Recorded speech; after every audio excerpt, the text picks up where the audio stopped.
Notes on being a man. I was expecting opening this thing up and seeing just doodlings of dicks, but there's words in here. What are you telling me about being a man? That masculinity is a wonderful thing. We all need a code, and some people get that from religion, their family, the military. I think a lot of young men are lacking a code, and that masculinity can be a wonderful code that helps young men lean into some of the things they feel more inclined to lean into, be a provider, be economically viable. I think in a capitalist society that it makes sense up front to assume at some point you need to take economic responsibility for your household, which sometimes means getting out of the way and being more supportive of your partner who might be better at that whole money thing. The whole point of prosperity, the whole shooting match, that's the means, but the ends is to immediately pivot to the second stool of masculinity, and that is to be a protector. If you think about the jobs that we associate with masculinity, military, fireman, cop, at the end of the day, they're protecting. And I think the most disappointing thing about some of the men we would naturally look to as role models for masculinity, whether it's the wealthiest man in the world or the president, they've skipped the whole protection part. I think that being sued concurrently by two women for sole custody of your child because you haven't seen that child, or cutting off aid to HIV-positive mothers, could not be any less masculine. So, and then, sorry for the word salad, and then finally, and this is more controversial, procreation.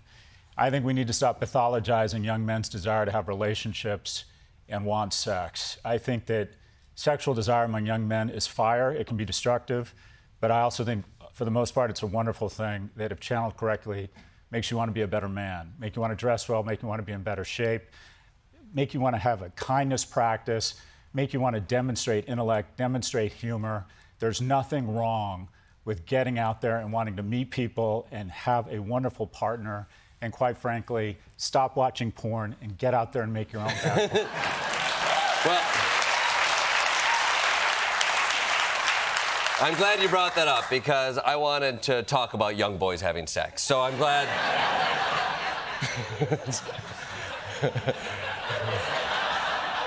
I was looking for a segue. It was like, as an older man, how do we talk about teenagers having sex? And you gave it to me right there on the platter. Now that is a gentlemanly thing to do. You're welcome. You do talk about this, though, that there is a crisis right now of young boys.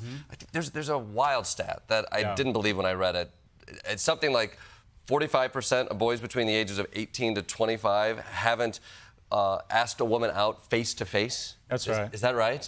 That that there is we find these kids and these who aren't interacting with other folks. Everything is online there. Is this what you're seeing? Is it part of the reason you wanted to write a book like this? 1 in 7 men are called NEETs. They're not in education, they're not in employed, and they're not in training. Effectively, you have the deepest pocketed companies in the world that represent 40% of the S&P who have one mission, and that is to sequester you from your family. And the way they do that is, we used to think sex sells. We figured out there's something that sells better than sex, and that's rage. So you have a group of young men whose prefrontal cortex doesn't catch up to a woman until it's 25, is looking for that immediate dopa, and they think, I can have a reasonable facsimile of life online. Why go through the pecking order of having friends when I have Discord and Reddit? Why go through the BS of putting on a tie and navigating the corporate world when I can trade stocks or crypto on Coinbase or on Robinhood? And why would I go through the humiliation, the expense, the rejection, the perseverance of trying to establish a romantic relationship when I have life like porn? Big tech is not our friend. The bottom line is, they are doing everything they can to sequester you from the most meaningful and important thing in your life, and that is relationships. Get off your phone. Get outside. How much of it is big tech? People talk about this crisis of masculinity right now. They talk about culturally, politically. But if you look at that, so much of big tech is taking away jobs from kids. Yep. It's sending kids into their phone towards pornography. They're grabbing all that attention. Like, is big tech 80 to 90% of this issue, this crisis of masculinity? I think it's a big part of it, but it's a multidimensional. Let me just be an equal opportunity hater here. Perfect. A lot of men aren't stepping up. The single point of failure, if you were to reverse engineer to the point where a boy comes off the tracks, it's when he loses a male role model. We have the second most single-parent homes in the world behind Sweden. What's interesting is that a girl in a single-parent home has the same outcomes, same rates of college attendance, same income. When a boy loses a male role model, at that moment, he becomes more likely to be incarcerated than graduate from college. What it ends up is that while boys are physically stronger, they're emotionally and mentally much weaker.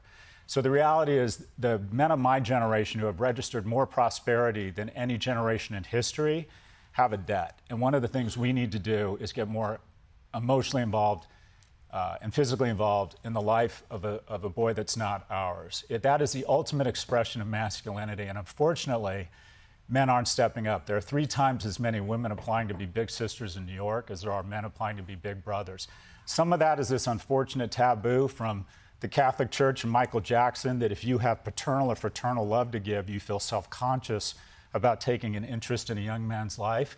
But young men are everywhere. And if you think, well, I need to be a CEO or an adolescent psychiatrist, trust me on this as someone who mentors young men. It is so easy to add value. Why are you moving to Alaska? No, you can't survive on creatine and pineapple juice. It is so easy to add value. And some, if we want better men, we have to be better men. Get involved in a young man's life.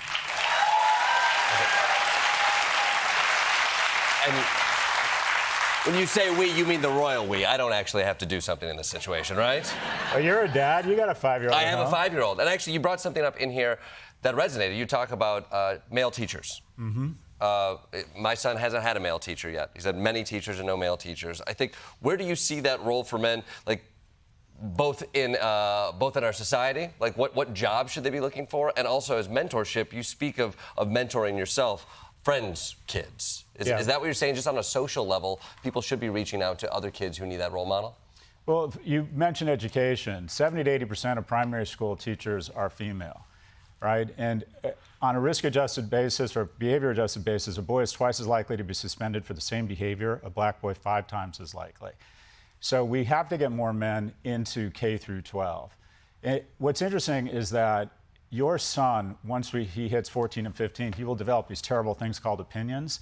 And I'm hoping to delay that, hopefully, until he's out of the house. In addition, there's a healthy hormone that takes over that makes separation easier, and he will begin to find everything you and your wife say is really stupid, and he becomes more prone to listening to your friends than to you.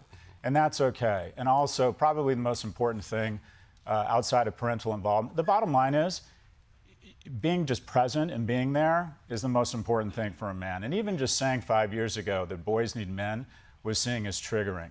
It's not a zero-sum game. We can absolutely acknowledge the huge challenges that women still face, while acknowledging that if you go into a morgue right now and there's 5 people who've died by suicide, 4 are men.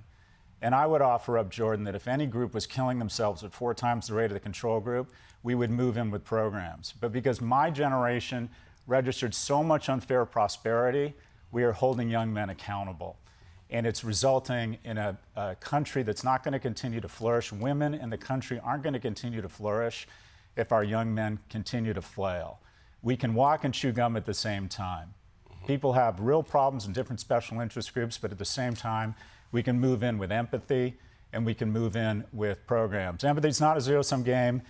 Gay marriage didn't hurt heteronormative marriage. Civil rights did not hurt white people. And having empathy for young men who are clearly struggling, it's not going to hurt the rest of us. I'm curious to shift into the political side of this. The Democrats have been criticized for losing young men. Like, where do you see that loss, and how do you see them regaining that? So to be fair, the far right recognized the problem first. The problem with that is their remedy is to take us back to the 50s, where non-whites and women had less opportunity. The opportunity for Democrats is one to see them. If you go to the Democratic National Committee's website, it says who we serve, and it lists 14 demographic groups, from veterans to seniors to the disabled to Asian Pacific Islanders. I added it up, Jordan, it's 74% of the population.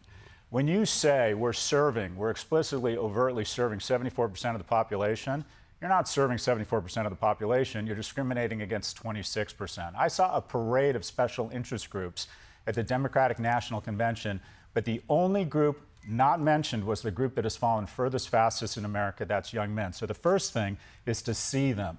The next thing is to move in with real programs. We screw this up, we can unscrew it, right? a lot of these programs would lift up young people in general. People under the age of 40 are 24% less wealthy. People my age are 72% wealthier because we figured out, old people have figured out a way to vote themselves more money. And when Congress is a cross between the land of the dead and the Golden Girls, you have a $40 billion child tax credit gets stripped out of the infrastructure bill, but the $120 billion cost of living adjustment for Social Security flies right through. We need a more progressive tax structure. You know what would be the biggest help to men, to young men, would be universal child care. Because when men are most vulnerable in terms of self-harm is the year after they get divorced. And why do young people get divorced? It's not a lack of shared values. It's not infidelity. The most common reason for divorce is economic strain. And we keep transferring money from young people to old people. 40 years ago, 60% of 30-year-olds had a child in the house. Now it's 27%. It's pretty goddamn simple. Stop taking money from them and putting it in my pocket such that people can have healthy, loving relationships without an absence of economic security. This isn't rocket science. God damn, Scott. I will tell you this. I truly enjoyed this book as a father and as a man himself.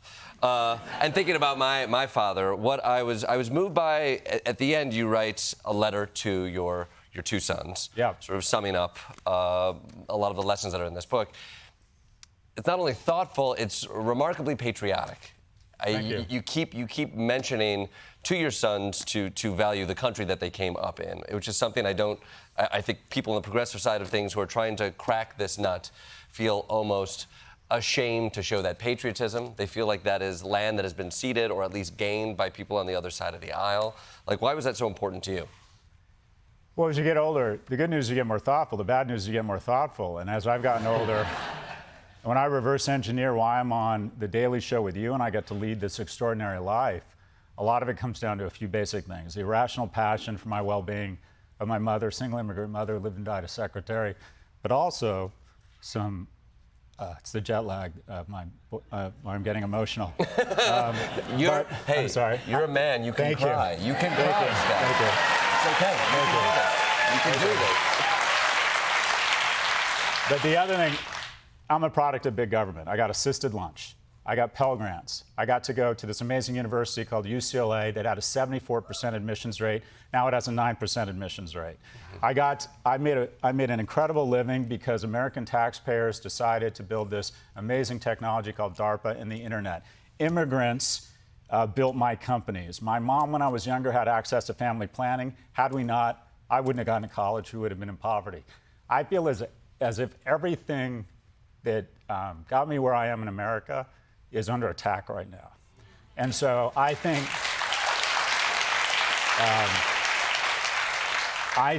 that the smartest thing I ever did was to be born in America, but men my age have a debt, and that is to make sure that we restore some of the great American values that got us where we are. In some, I want my boys to recognize their blessings and how wonderful it is to be born in America, but also to make sure that they never take it for granted and that they work hard and are willing to sacrifice such that we can make America, America again.